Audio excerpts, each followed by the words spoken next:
Viral, pendukung Golkar saling sawer uang di kantor KPU Sumsel.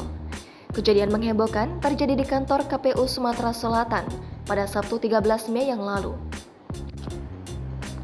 Hal tersebut tak lepas usai para pendukung Partai Golkar melakukan aksi saling sawer uang saat mendaftarkan bakal calon legislatif di pemilu mendatang.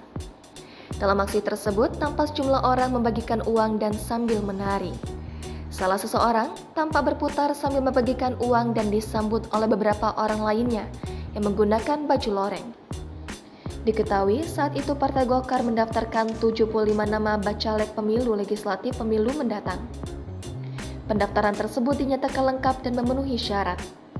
Menanggapi aksi saling sawer pendukung Partai Golkar di depan gedung KPU Sumsel, Ketua KPU Sumsel Amrah Muslimin angkat bicara.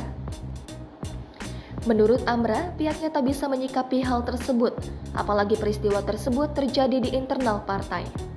Sebagai Ketua KPU Sumsel, Amrah hanya mengingatkan untuk menjaga marwah institusi.